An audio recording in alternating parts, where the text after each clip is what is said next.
Something से हार गए, मेरे दिल में भी कसक थी। इसलिए हमारे प्रदेश अध्यक्ष को कहा था कि कराड़ दक्षिण का सभा मेरे नाम पर ही लिखना, मैं सातारा के गंदी को प्रणाम भी करूंगा और अतुल दादा को। अब मैं फिर से सातारा आऊंगा, मगर अतुल दादा को जिताने के लिए नहीं, इनके विजय सरघस के लिए। मुझे बताओ कराड़ दक्षिण वाले, आगे आओ मुझे बताओ, अतुल दादा को प्रचंड बहुमत से जिताओगे? 20 तारीख को कमल के निशान पर बटन दबाओगे? महायुति की सरकार बनाओगे? मोदी जी के हाथ मजबूत करोगे? मेरे साथ दोनों हाथ उठाओ, उठाओ विजय के संकल्प की मुट्ठी बीचो और प्रचंड आवाज से बोले, भारत माता की जय, जय जय जय जय शिवाजी, जय जय जय जय भवानी, जय श्री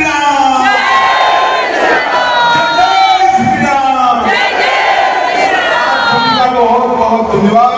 जी को और पृथ्वीराज चौहान जी को पूछूंगा, आप दोनों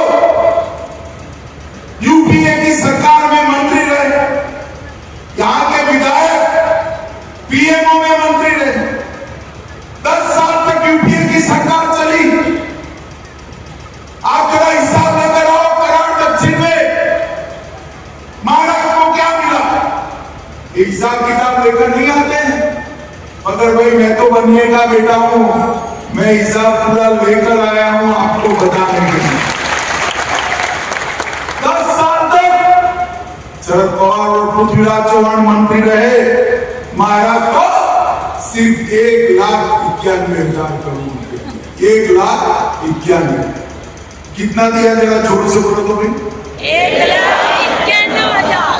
10 साल मोदी जी भी शासन में रहे, वो लोग 4 से 14 रहे, मोदी जी 14 से 24 रहे, और 1,91,000 करोड़ के सामने नरेंद्र मोदी जी ने 10,15,890 करोड़।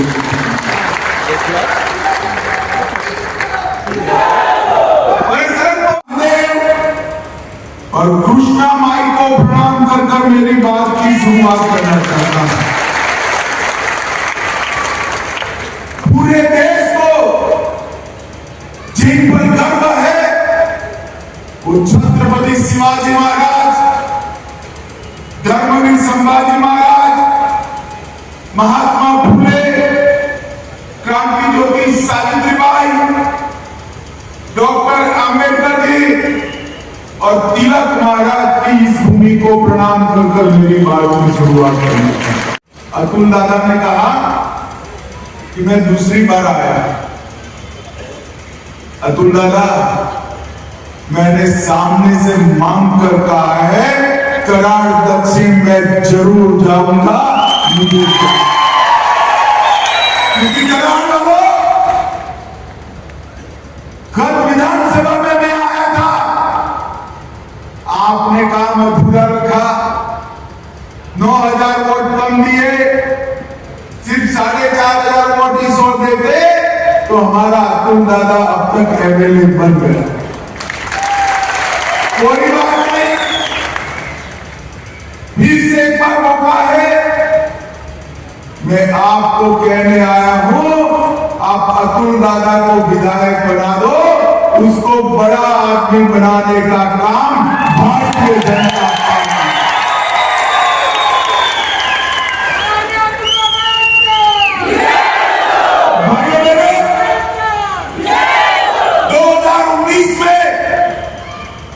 भाजपा सेना युति को बहुमत मिला था, जनादेश मिला था, जनादेश के साथ विश्वासघात हुआ, मगर इस बार हम कोई गलती नहीं करने वाले हैं। इस बार महायुति की सरकार प्रचंड बहुमत के साथ आने वाली है। सातारा जिला हमें वीरों की भूमि रहा है। सातारा की गद्दी में शिवाजी महाराज के, संभाजी महाराज के मृत्यु के बाद कई सालों तक औरंगजेब के दांत खट्टे करने का काम किया और आज भी यहां से हजारों युवा मां भारती की सेना की भर्ती होकर मां भारती के लिए प्राण देने के लिए तत्पर रहते हैं। सातारा की वीर माताओं को मैं मनपूर्वक प्रणाम करना चाहता हूं, जिन्होंने अपने नौनिहालों को सेना में रक्षा के लिए वापिस आने के बाद भारत सरकार की सीएपीए और महाराष्ट्र सरकार एक व्यक्ति को पेंशन वाली नौकरी देगी। ये भारतीय जनता नरेंद्र मोदी जी जो कहते हैं वो करते हैं। भारतीय जनता पार्टी का वादा पत्थर पर लकीर होगा। कर्नाटक में चुनाव था, हिमाचल में चुनाव था, तेलंगाना में चुनाव था, आपने वादों का पिटारा खोला, चुनाव जीत गए और अब तो खरगे जी भी कहते हैं भैया संभल कर वादा करो, पूरा नहीं होता। जिस पार्टी का अध्यक्ष, राष्ट्रीय अध्यक्ष कांग्रेस को नसीहत दे कि हम वादे पूरा नहीं करते हैं, वो पार्टी कराड़ दक्षिण वालों के वादे पूरे कर सकती है क्या? नहीं। जोर से बोलो, कर सकती है क्या? 50 साल से एक ही परिवार को आपने यहां से चुन कर भेजा। कराड़ दक्षिण विकास की रेस में पिछड़, आज स्वयं एमएलए के इर्द गिर्द गरीबों की झोंपड़ियां। मैं आज कराड़ दक्षिण को कहकर जाता हूं, एक गरीब को पक्का मकान देने का काम अतुल का है। और अतुल बाबा को भी कहना चाहता हूं, प्रधानमंत्री जी की जो आवास योजना है, इसकी प्रायोरिटी गरीब व्यक्ति, इसमें कोई कृपा नहीं करता, परंतु ये जो यहां से जिनको चुन कर भेजा है वो मोदी जी की योजनाओं को नीचे नहीं लाया। अतुल लाया, इस बार चुनने के बाद 1 साल के अंदर ही सारे गरीबों के मकान समाप्त करना। मैं इसके लोकार्पण के कार्यक्रम में खुद आकर सारे गरीबों को अपने घर की चाबी देने का काम। मोदी जी ने इस 14 साल के अंदर 10 करोड़ गरीबों को मकान देने का काम किया है। और इसके साथ साथ आपने तीसरी बार राजा साहब को यहां से चुनकर भेजा, मोदी जी प्रधानमंत्री बने। तीसरी बार पहली कैबिनेट में बच गए 3 करोड़ गरीबों का घर का संकल्प भी देश के नेता नरेंद्र मोदी जी ने रखा। कानून लेकर मैं संसद के सामने खड़ा हुआ, ये राहुल बाबा, शरद पवार, ममता, डीएमके सारे काउं करते, मत करिए। मैंने पूछा भाई क्यों ना करे, तो उन्होंने कहा कि खून की नदियां बह जाएगी। राहुल बाबा, ये नरेंद्र मोदी सरकार है, खून की नदियां छोड़ो, किसी की कंकर चलाने की हमने 370 को हटा दिया।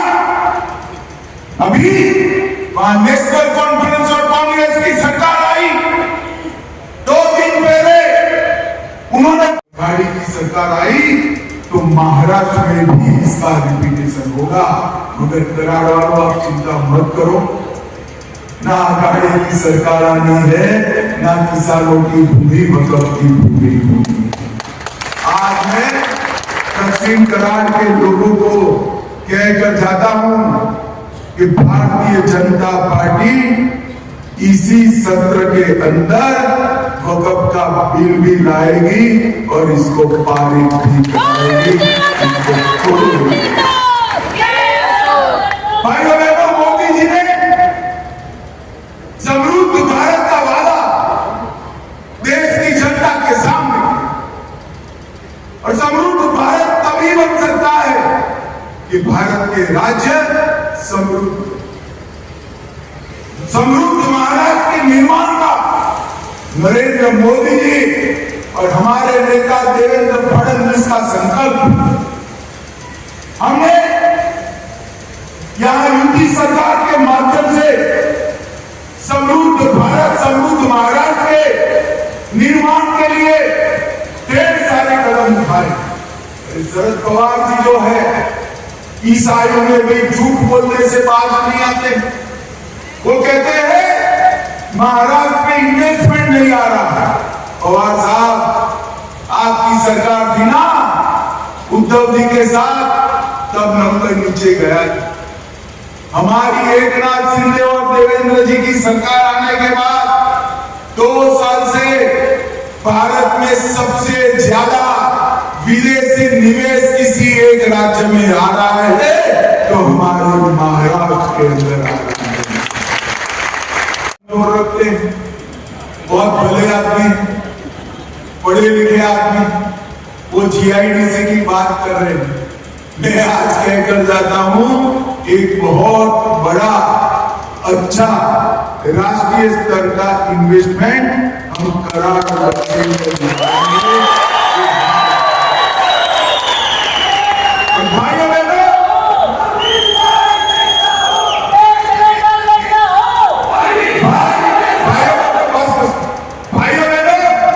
नरेंद्र मोदी जी ने पूरे महाराष्ट्र के विकास के लिए एकनाथ जी और देवेंद्र जी के साथ मिलकर सड़कों का झाला, समृद्धि राजमार्ग, मुंबई कोस्टल रोड, अटल सेतु, पुणे मुंबई नागपुर में मेट्रो, देवेंद्र जी ने जलयुक्त सीमार बनाए, कृष्णा भीमा स्थिरीकरण का काम किया, टेम्पू मैसल जैसी योजनाओं को भी आगे बढ़ाया। मैं पवार साहब को पूछना चाहता हूं कि आप एक भी काम बता दीजिए जो अघाड़ी की सरकार में। मेरा करार वालों से अपील, जिस प्रकार से महाराष्ट्र का विकास हो रहा है, करार के युवा ऑनलाइन जाए और पूरे देश के विकास के साथ इसकी तुलना करे। सबसे तेज विकास मोदी जी के शासन में, देवेंद्र के शासन में अगर कहीं हो रहा है तो हमारे महाराष्ट्र के अंदर हो रहा है। उद्धव जी अफजल खान और अरुण जेटली कब्र को सुरक्षा देने वालों के साथ आप बैठे, हिंदुओं को आतंकवादी कहने वाले के साथ बैठे, कसाब को बिरयानी खिलाने वाले के साथ बैठे हैं, और राम के अस्तित्व को नकारने वाले के साथ उद्धव ठाकरे आप बैठे हैं। आपको शर्म आनी चाहिए, शर्म। भाइयों बहनों, इस सत्ता के लिए बहुत नीचे तक हमने नमो शेतकारी महासम्मान निधि योजना के तहत और पीएम किसान योजना के तहत हर साल किसानों को 12,000 रुपया देने का काम किया है। और मैं आज करार वालों को बताकर जाता हूं, ये 12,000 का 15,000 हमारी यूपी की सरकार देगी। आयुष्मान भारत में हर गरीब को 5 लाख तक का फ्री ऑफ कॉस्ट इलाज किया है। और अब मोदी जी किसी भी आयु वर्ग का 70 साल से ज्यादा वाला नागरिक हो, इसको और 5 लाख का इलाज मुफ्त करेंगे तो 10 लाख तक का